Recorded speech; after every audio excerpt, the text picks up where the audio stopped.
pessoal, sejam muito bem-vindos para mais uma aula do curso R, Programação em R, nível intermediário.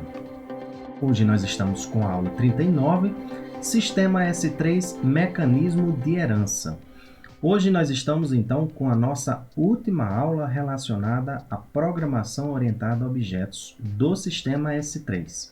Teríamos muito mais outros sistemas para poder abordar, mas devido ao nosso curso ter uma grande quantidade de outros assuntos a serem abordados, nós ficaremos limitados a apenas o sistema S3. Porém, o material escrito nós teremos todos os outros sistemas básicos, como o S4, o R6 e a classe de referência nós iremos abordar no material escrito. Então, como também informação adicional, para vocês que estão nos assistindo a primeira vez, vão até a página bendavid.github.io e aqui, mais especificamente na opção Cursos e em Curso R, você vem até o módulo intermediário. Para aqueles que não assistiram ainda o módulo básico, ela não está mais com a questão de inscrições. Porém, todo o material escrito está disponível aqui no módulo básico com 25 aulas. No módulo intermediário, que é o curso que estamos para esse momento, você clica e tem todas as informações gerais do curso. Mais especificamente em material, você é redirecionado com um link para a página do curso. Aqui nós temos todas as videoaulas, todos os slides, scripts e demais materiais. Hoje, nessa aula 39, no mecanismo de herança, voltamos então para a parte de apresentação. Convidamos vocês também para verificarem um pouco mais sobre a nossa filosofia de trabalho, clicando no link Democratizando o Conhecimento para ter mais detalhes. Dando continuidade, então, à última parte do nosso assunto para abordar a programação orientada a objetos com o sistema S3, nós vamos falar hoje sobre o mecanismo de herança, dada pela chamada Next Method. O que vai acontecer em base é o seguinte: o use method, como nós falamos nas aulas anteriores, ela vai criar potenciais nomes de métodos e vai verificar quais os métodos que existem. O despacho ocorrerá no primeiro, ele vai seguir, na realidade, o use method vai seguir na sequência ordenada de acordo com os elementos do vetor do atributo class e vai despachar no primeiro que ele encontrar. Então, se você tem, por exemplo, no atributo class um vetor classe 1, classe 2, classe 3. Se ele vai chegar primeiro no classe 1. Se ele já acha um método, ele despacha nele. Como é que a gente vai, por exemplo, herdar as características que existem classe 2 e classe 3? Quem vai fazer essa herdabilidade é o Next Method. Então, é por meio da chamada Next Method que ele irá, a partir de classe 1, um exemplo que nós estamos colocando, o método específico para a classe 1 terá lá uma chamada Next Method, do qual a execução ela continuará para o método seguinte. Então, na realidade, Next Method nada mais é do que dar continuidade à execução para o próximo método.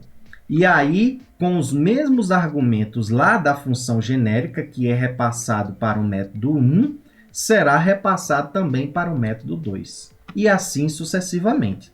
Então, isso daqui é o mecanismo de herança.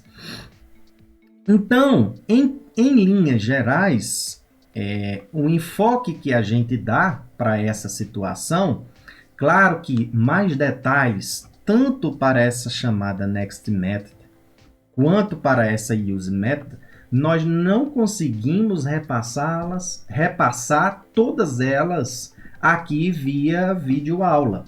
Então você tem que complementar o conhecimento com o material escrito. Lá a gente tenta abordar as principais características e detalhes que existem para essas chamadas.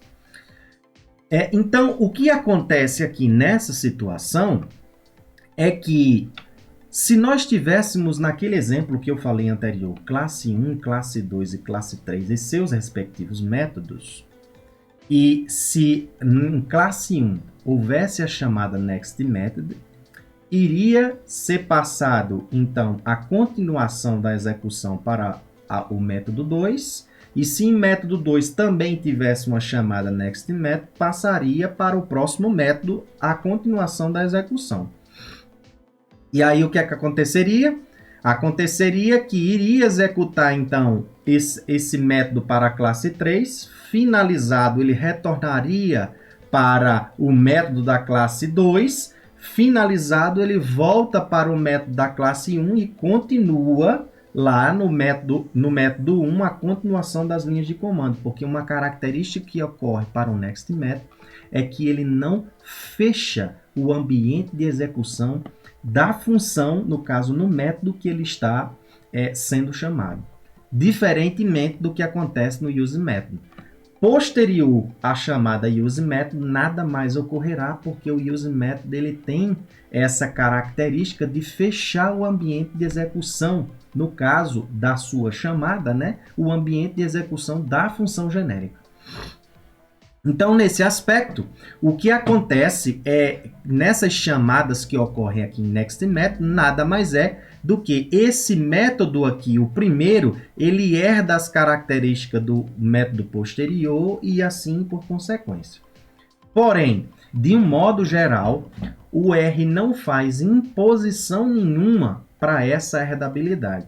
O que é que eu estou querendo dizer? Esse método 1 poderia ser uma classe que não tem nada a ver com a classe seguinte. Pode acontecer, você pode programar do jeito que quiser. Sugestão: seguindo as orientações tanto do livro Advanced R quanto as experiências que a gente tem, é que a gente sugere que exista sim uma relação de subgrupos, que é o que a gente chama de subclasses e superclasses. Então, na realidade, a gente pressupõe que a herança que ocorre à classe seguinte é uma classe mais geral. É como no exemplo que nós falamos na aula anterior, nós tivéssemos duas classes. Por exemplo, um grupo de classes cujos objetos têm a tipagem, na realidade, são números, e uma classe mais acima, né? Vamos dizer, uma subclasse, representa os números naturais. Então, a gente percebe que dentre uma classe mais abrangente, vamos pensar nessa classe aqui mais embaixo, ela é a classe em que representa a classe dos números.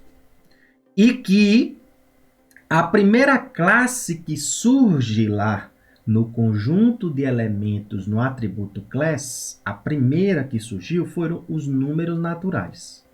Então, o que é que a gente pressupõe? Bem, a gente tem uma classe mais abrangente, essa classe a gente chama ela de superclasse, ela vai estar no final, dentre os elementos, né, do atributo, do vetor do atributo class, e a subclasse estará sempre à esquerda desses elementos, no caso da superclasse.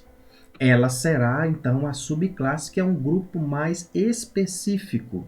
Esse grupo mais específico, a gente tem mais características atribuídas a ele, porque agora não é apenas números, não é apenas elementos do tipo números, vamos dizer assim, né? Ou numéricos. Ele agora é uma classe específica que pertence agora ao conjunto dos números naturais. Por exemplo, então a gente tem que fazer mais imposições do que essa classe mais abrangente, que é o que a gente chamou de superclasse.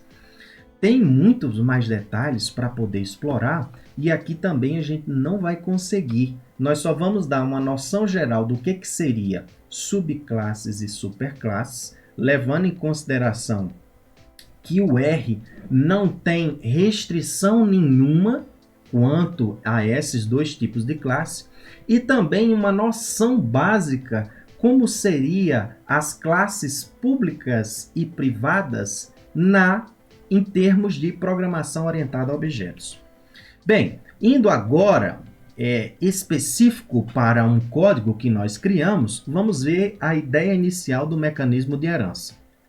Então eu criei um genérico chamado fgenérica e criei aqui dois métodos.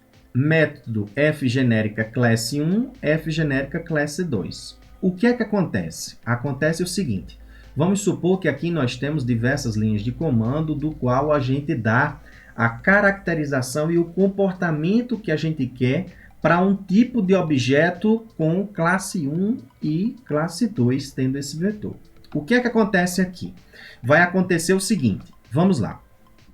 Aqui simplesmente, aqui a ideia é só mostrar como é que ocorre esse mecanismo, né? Então aqui, diferentemente, então percebam comigo. Esse exemplo é um exemplo que ele tem diversas características e eu dou um detalhamento muito maior no material escrito. Então, algumas coisas ocorrem aqui que vocês vão ver que no caso do Next Method, ele preserva em termos de criação de funções, que no caso no Use Method isso não ocorre. Então, vamos lá.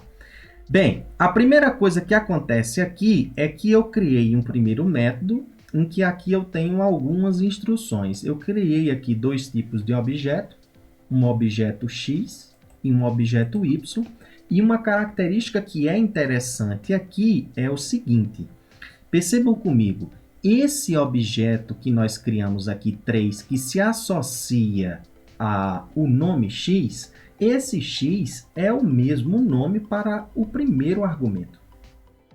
Então, esse primeiro argumento aqui desse método, o que vai acontecer é que vai haver uma máscara de nome, porque assim que entra o ambiente de execução de classe 1, esse valor aqui, 3, assumirá, independente do argumento inicial que você tiver dado para esse X, na realidade, esse valor 3, que irá se associar a X, irá sobrepor a essa informação que você der. Então, isso aqui já é uma coisa que, por exemplo, na chamada Use Method, isso não ocorreria. Beleza. Uma outra coisa que nós temos é o seguinte, nós temos a criação de um outro objeto que tem aqui dentro desse método y e que, teoricamente, no Use Method, a gente não conseguiria repassar a menos que fosse o primeiro argumento da função genérica. Então, aqui eu não descrevi nos argumentos do método, e isso também não está descrito nos argumentos da função genérica. Mas uma coisa que está acontecendo aqui, eu estou utilizando o objeto 3 pontos, que significa, nas funções, de eu poder repassar, após ter criado uma função, mais argumentos eu posso adicionar para ela. Claro, dentro da sua compatibilidade. Bem, aí o que acontece? Apesar desse nome y não existir como um argumento do meu método, né? Eu posso repassar isso para Next Method. E eu posso passar isso daqui de modo que isso seja passado para o próximo método, sendo que no próximo método, a imposição que deve ser feita, isso por testes que eu fiz, é que ela deve entrar sim como um argumento da próxima classe. Bem, se isso for feito, outras coisas que podem acontecer e que deve acontecer é que se você vai repassar na chamada Next Method argumentos, se vocês observarem no exemplo da aula anterior, eu não fiz chamada nenhuma de argumento para Next Method. Quando isso não ocorre, ele automaticamente consegue captar o primeiro objeto, na realidade, o primeiro argumento da função genérica, ele consegue captar o nome da função genérica, o nome da classe e do método. Ele consegue obter isso quando eu não imponho nada. quando eu imponho, ou seja, eu quis adicionar esse nome aqui, o objeto 5 associado a y, então aqui obrigatoriamente eu preciso dizer qual é a função, o nome da função genérica, e aí internamente, isso nós já mostramos também no material escrito, que quando você executa por meio da função genérica, você consegue ter acesso a esse tipo de objeto, o ponto generic, que nada mais é do que o nome da função genérica. Isso só é criado quando eu uso a chamada useMethod na função genérica. Então, uma pergunta que ocorre lá na nossa live da aula 37 é por que eu não uso o método direto ao invés da função genérica? Uma das características é essa. Eu consigo obter com a chamada useMethod, isto é, usando a função genérica, informações a mais do que se eu chamar diretamente o próprio método, eu não consigo obter essas informações. Então, nesse caso, quando eu vou adicionar informações a nextMethod, o que vai acontecer é que eu preciso dizer qual é o genérico e definir o objeto. Esse objeto é justamente o objeto que vem no primeiro argumento da função, em que a função genérica consegue captar o atributo class.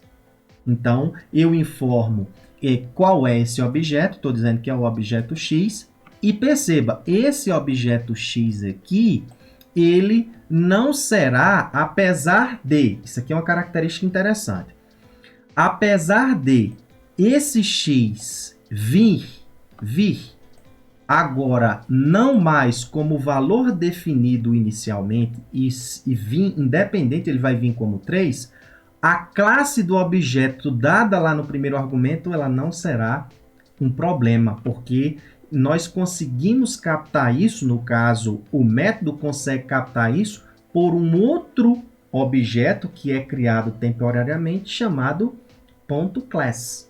E esse .class, ele dá justamente o valor da classe. Mas, uma vez que eu defino isso aqui como primeiro objeto, que não vai ser o objeto x que eu impus lá na função genérica, que não tem um atributo class aqui definido, ele não passará para essas informações para os próximos métodos. Então, o que é que eu estou querendo dizer? Apesar de nesse primeiro método, quando ele entra, o atributo class que vai ser informado lá inicialmente na função genérica, ele vai ser captado por esse primeiro método, mas esse objeto x aqui, quando ele for passar para o segundo método, não irá preservar o atributo class, se perde nesse aspecto aí. Então, o fato de se perder é que quando eu quiser aqui captar o atributo class desse objeto x, a gente já vai perceber que x aqui não tem mais atributo class nenhum. Mas o método de despacho não sofreu problema algum.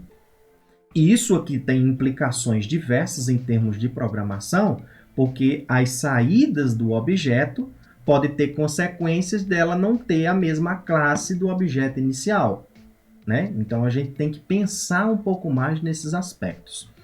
Bem, mas a ideia inicial aqui é o seguinte: uma outra coisa que surge aqui no método 1 é que existe uma função inicial aqui que ela nem criada foi.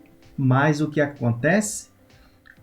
Acontece que os argumentos nos métodos, eles entram como promessas, no sentido de que o R tem aquele sistema de avaliação preguiçosa. Se no corpo da função determinado argumento não é chamado, não tem para que eu avaliar o que é que tem nesse argumento.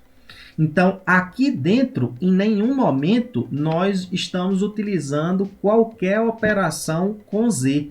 Apenas eu estou usando aqui na chamada nextMethod Z, mas ele continua essa chamada nextMethod preservando se não houve avaliação para o objeto, ele vai ser repassado e não haverá problema nenhum. Basta vocês chegarem aqui, se vocês quiserem testar também, e numa segunda linha de comando em método 2 pode chamar esse Z, e aí você vai ver que ele vai dar um retorno de erro, porque quando ele vai procurar por f de algo, se ele não vai encontrar nada, e aí retorna o erro. Mas, como não foi avaliado no corpo dos métodos, tanto do método 1 quanto do método 2, ocorre, quer dizer, é repassado essa informação sem problema algum e nós vamos ter o retorno que tem que ser da função genérica sem problemas. Eu compreendo que isso que nós estamos falando, ele tem conceitos e conhecimentos um pouco mais elevados, então vocês têm que ir também para o material escrito mais uma vez. De um modo geral, então, o que é que nós falamos em termos de herdabilidade que ocorre aqui? Quando eu uso a situação Next Method, ocorre uma seguinte coisa. Nessa chamada aqui, eu aciono o método da classe 2, vai ocorrer a execução dos comandos do que tem de acontecer, depois volta-se para Next Method, para essa linha de comando, se encerra e as linhas de comando do método 1 elas continuam. Isso significa dizer que Next Method não fecha o ambiente de execução de método 1, nesse caso. Porque se isso acontecesse, esse resultado aqui, cat, que na realidade eu imprimir de um outro modo, né, mas imprimir no console esse resultado, não ocorreria. E a gente vai ver que isso ocorre. Bem, então nesse sentido, e dando essas explicações base, o que é que aconteceu aqui? Aconteceu que eu criei um objeto com essa classe, com essas duas classes, classe 1 e classe 2, e vou verificar o que é que ocorre com f genérica, que é a minha função genérica para esse objeto x aqui. Quando eu verifico no despacho, olha o que acontece. Eu despacho no método 1, mas também é delegado para o método 2 a continuação desse despacho. Isso significa dizer, em termos gerais, que a classe 1 herdou também as características da classe 2. Então, é como se eu tivesse repassado para ela a informação. Isso, nesse sentido do que nós estamos dizendo, essa continuação nesse aspecto, não estamos colocando em posição nenhuma de que essas classes elas precisam ter conexões ou ligações específicas nesse aspecto aí. Não estamos dizendo isso. Mas essas ideias básicas em termos de programação a gente tem que pensar. E aí eu vou mostrar para vocês um exemplo de aplicação. De um modo geral e mais técnico, então o que é que nós vamos pensar, o que é que significa Next Method? Next Method nada mais é, então pensando agora, esquecendo essas ideias de subclasses e superclasses, é a execução do próximo método. Em linhas gerais, pensando em termos de semântica dessa função, é isso. Essa linha de comando aqui significa dizer o seguinte, passe para o próximo método e o execute. Então, eu quando uso isso aqui, o que é que vai acontecer? Eu vou executar o próximo método e volto para a linha de comando, se encerra essa chamada e as linhas de comando continuam a ser executadas no método 1. É isso. A base é essa. Só que eu coloquei inicialmente um cunho filosófico pensando na ideia de programação orientada a objetos. Vamos pensar aqui, então. Inicialmente, eu acho que eu passei até batido, será? Que foi as ideias iniciais. Então vamos aqui só continuando. Então aqui eu tenho a classe 1, aqui são os resultados. Perceba aqui o seguinte, né? Esse y aqui, ele vai ser passado e vai ser impresso aqui em classe 2. Eu estou usando cat. O x aqui igual, quer dizer, o x que vai ser impresso aqui, a gente poderia supor que seria o mesmo x que eu estou dando entrada. A gente vai perceber que não. Que vai ter um resultado diferente, e não um resultado diferente, será sempre igual a 3, porque aqui já tem um nome que está associado com esse valor 3, que é o próprio x, mesmo nome do argumento, do primeiro argumento da função genérica. E uma outra coisa que ocorrerá, vamos ver na linha seguinte, né, no próximo slide, é que uma vez que isso aqui ocorre, volta-se para essa linha de comando aqui, ó, se encerra essa chamada e o cat é impresso. Percebam aqui, ó. Perceba que aqui eu imprimo, né? Chegamos no método 2, consigo imprimir x3, y5. Mas veja que aqui inicialmente eu atribuí para o objeto de x igual a 2. A estrutura aqui é porque eu estou dizendo que esse objeto vai ganhar esse atributo, mas o valor é 2. Qualquer valor que você colocar aqui será sempre o x igual a 3. Não vai haver mudança, porque lá dentro no corpo já existe. Isso para use method não ocorreria. Então isso aqui é algo para a gente refletir quando estiver pensando em programar nesse sistema. E veja que y é captado mesmo não entrando como argumento da minha função genérica, né? Ó, mesmo não entrando como argumento da minha função genérica, ele é captado lá internamente. E por fim, veja, passei pelo método 1. O que é que aconteceu aqui em linhas gerais é que a continuação no ambiente de execução continuou. Não foi finalizado aqui em Next Method. Então, esse exemplo é um exemplo muito rico e tem muitas informações que você pode ver e complementar no material escrito. Perceba, mesmo que f_aux aqui não tenha existido, teoricamente, era para ter havido um erro, né? Porque f_aux não existe. É uma função aqui na sintaxe que ela está escrita, mas não existe. Por que não retornou o erro? Não retornou porque ele não foi avaliado. E aí a execução ocorre tranquilamente, com esses dois resultados aqui.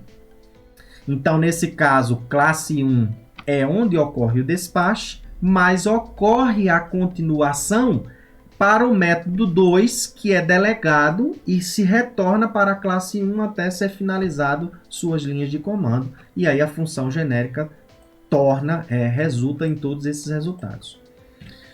Vamos agora para um exemplo prático. Muitas vezes, quando você cria um objeto com mais de uma classe, uma das coisas que a gente pensa em criar é uma função do tipo construtor. Essa função do tipo construtor é onde a gente é um objeto, quer dizer, uma função para construir um objeto com essas características que nós queremos para a determinada classe. Nesse caso aqui é onde nós vamos entender as ideias de subclasse e superclasses e classes públicas e privadas. Tá? Então vamos entender a ideia. Bem, a ideia de classe pública e privada, como nós já falamos anteriormente sobre subclasses e superclasses, a ideia básica de classe pública e classe privada nada mais é do que classe pública. Pública é aquilo que, mesmo a gente criando, a gente consegue exibir, mostrar, e classes privadas são aquelas que são mais difíceis de serem visualizadas. É como se as características que estão nessa classe fossem mais difíceis de serem visualizadas quanto ao objeto que entra para essas funções genéricas. Mas vamos lá para a gente entender um pouco mais. Bem, nesse caso aqui, o construtor, eu usei essa função aqui que eu criei, que é o meu construtor, new int par ord, que na realidade eu estou criando um objeto com esse vetor aqui de classes, par, ordenado e inteiro. Então pensem comigo aqui na primeira ideia de subclasse e superclasse. Eu tenho aqui uma classe mais abrangente. Essa classe mais abrangente, ela é a classe dos números inteiros.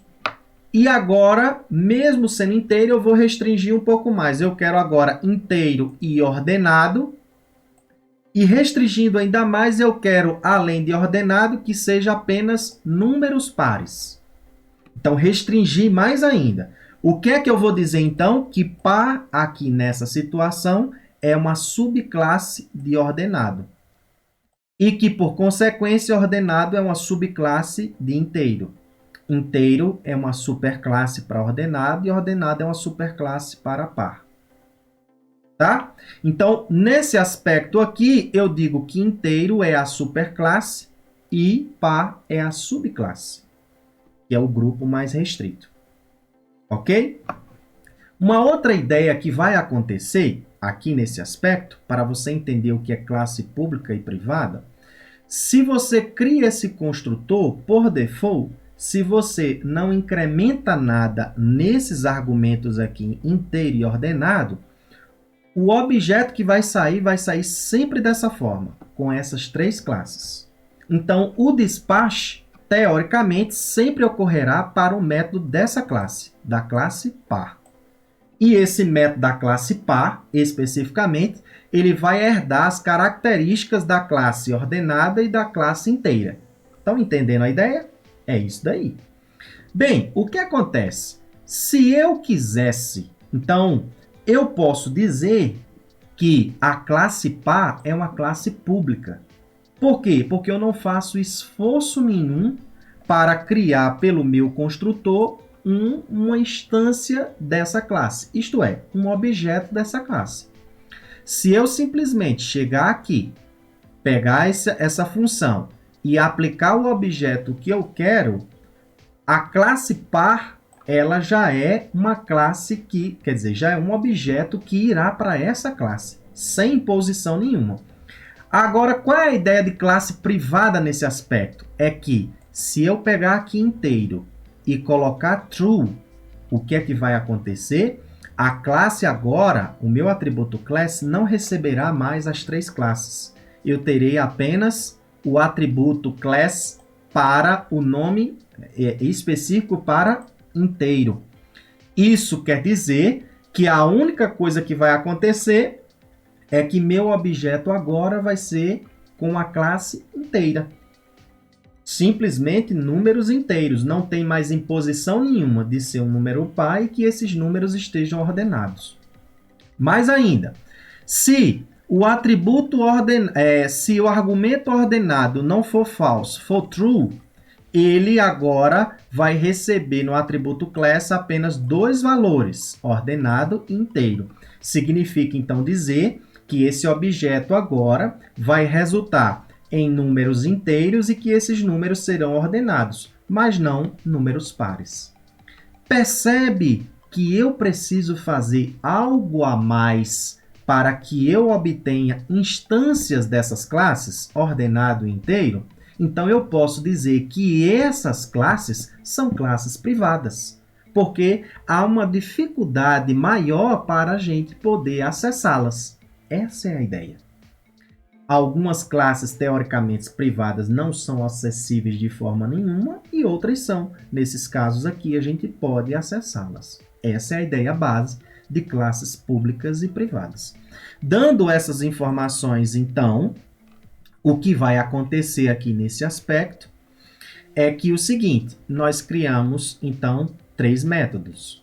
Um método para inteiro, um método para ordenado e um método para, na realidade aqui eu botei inteiro, mas na realidade é para par, né?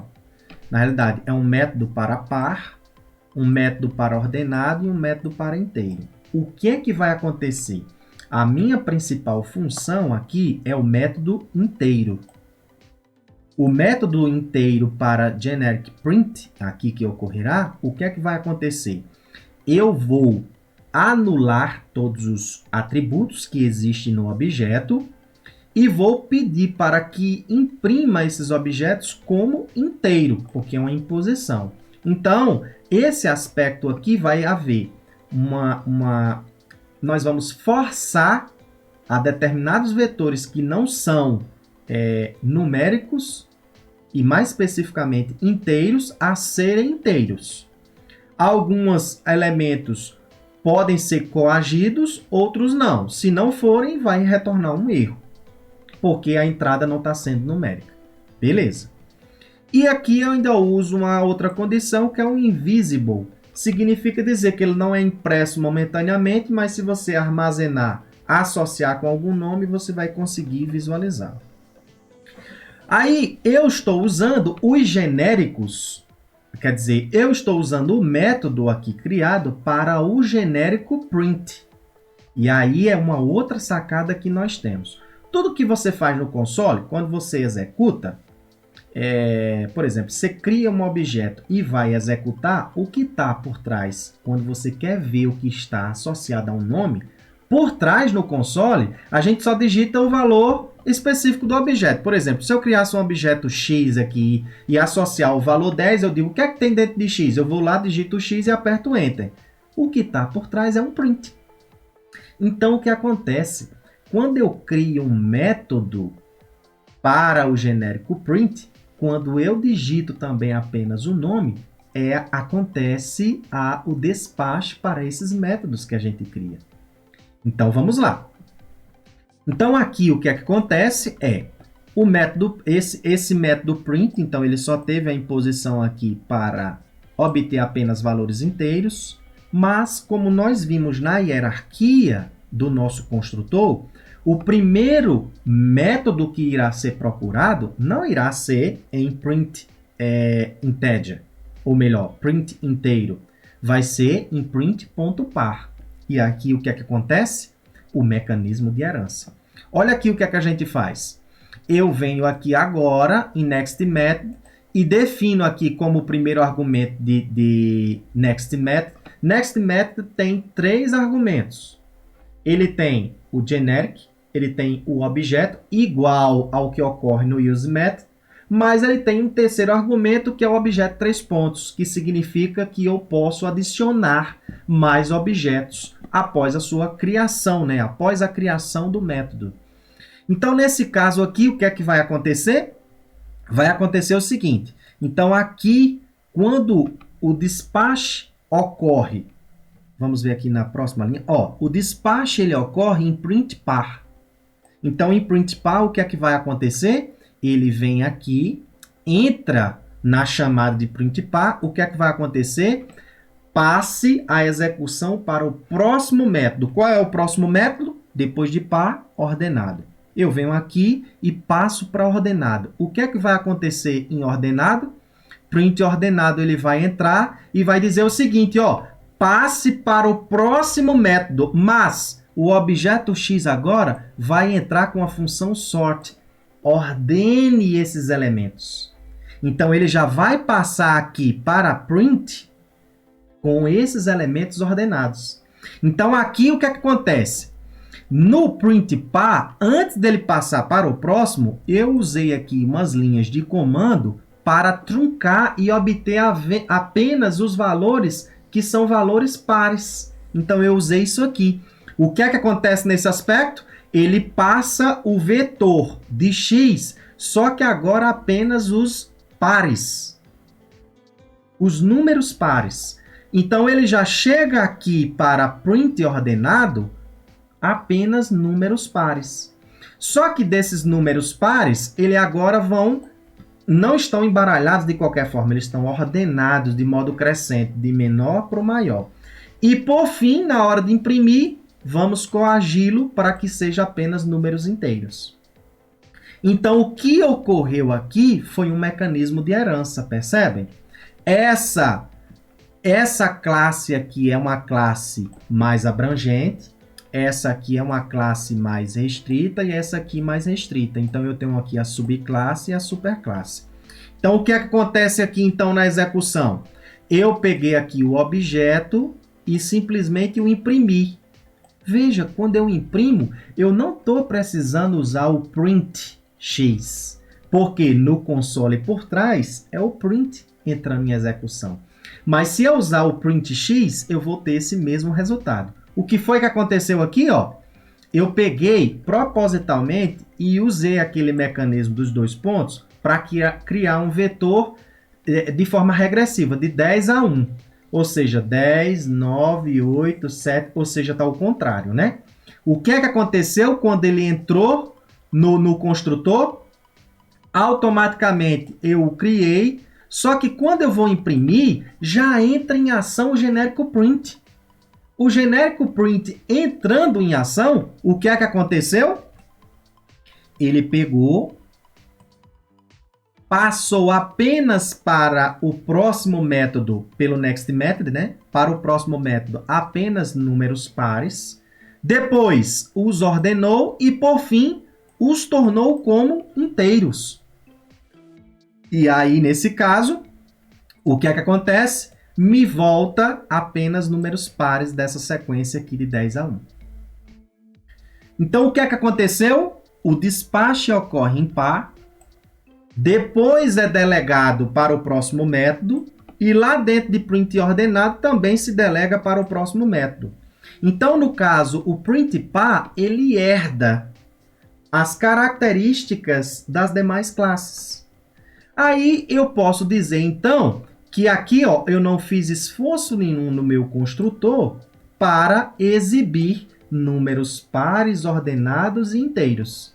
Então, essa classe par aqui, ela é uma classe pública, teoricamente, nessa ideia que nós criamos, né?